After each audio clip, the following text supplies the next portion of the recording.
Good morning. A poem analysis by Yora Sachugan. Shall I compare thee to a summer's day by William Shakespeare. Outlines, themes, techniques, language, and point of view. First, we will look at the themes in the poem. Eternal beauty of the speaker's beloved has been presented. Permanence and immorality of the beauty have been emphasized in the poem.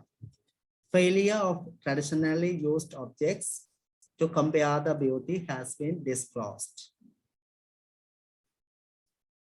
Themes continue.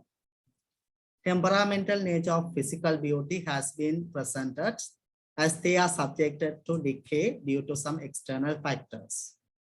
For example, according to the poem, the beauty of a day in summer season is affected by the violent wind, circulative nature of the seasons, and the degree of its exposure to nature.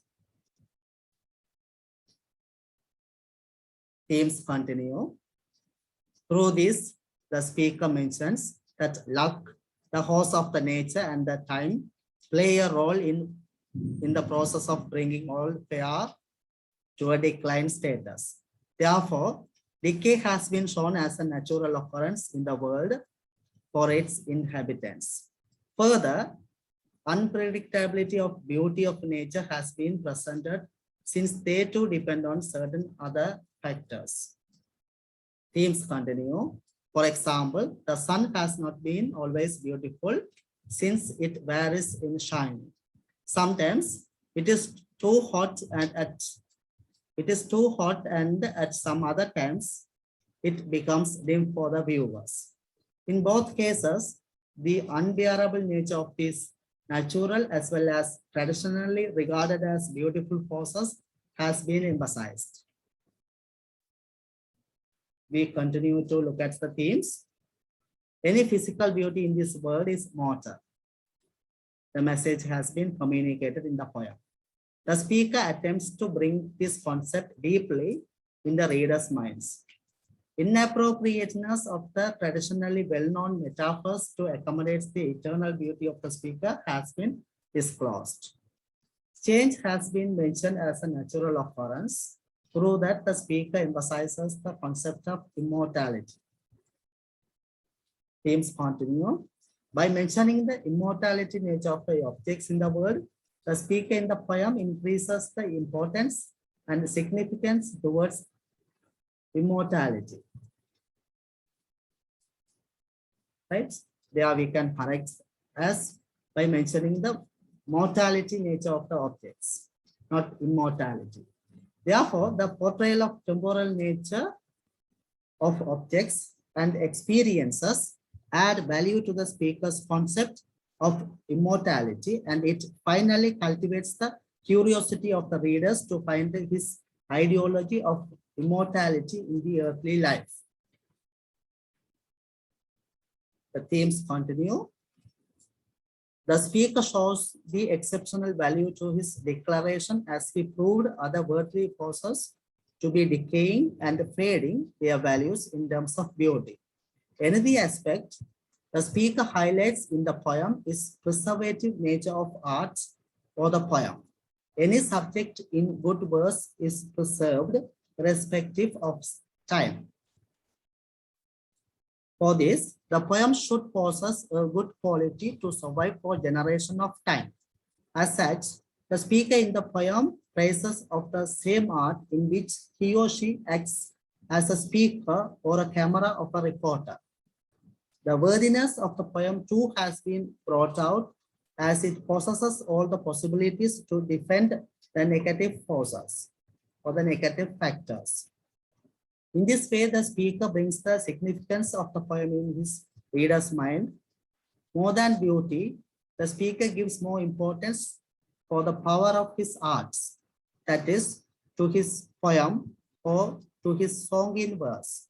Therefore, this poem has been regarded as a propagator of beauty for many generations to come. Next, we will look at the techniques used in the poem. The writer has used metaphors in the poem which fails to accommodate the speaker's concept of immortal nature of beauty. The season summer has been taken as a metaphor to describe the beauty the speaker witnessed his beloved existence. Technique continues. There are some dictions repeat in the poem which correlate with different meanings significantly. The diction "and" indicates the addition of facts to prove how the beauties of earth are mortal. Using this diction, the writer adds traditional examples which have become common in use. Techniques continue.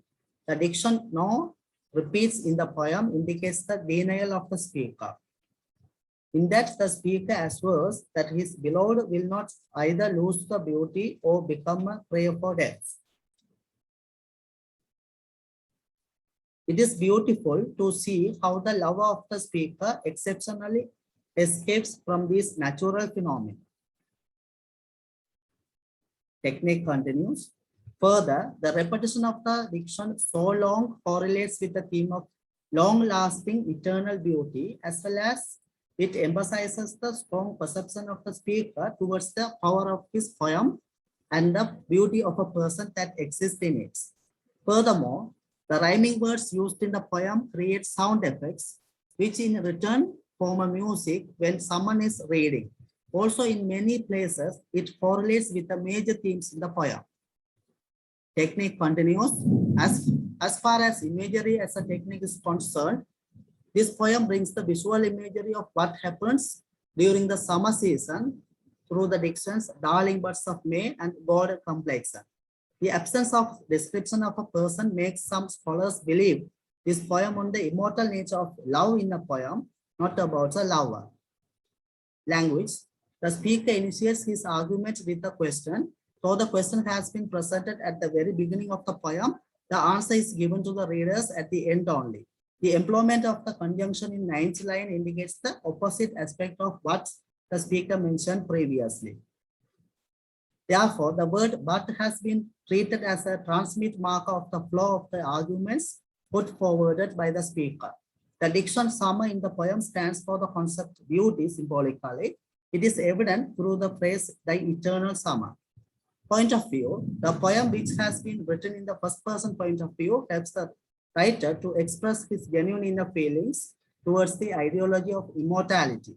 Disappointment of the speaker over the traditional comparison of beauty is evident on the poem, as they are subjected to change by certain external factors. Thank you.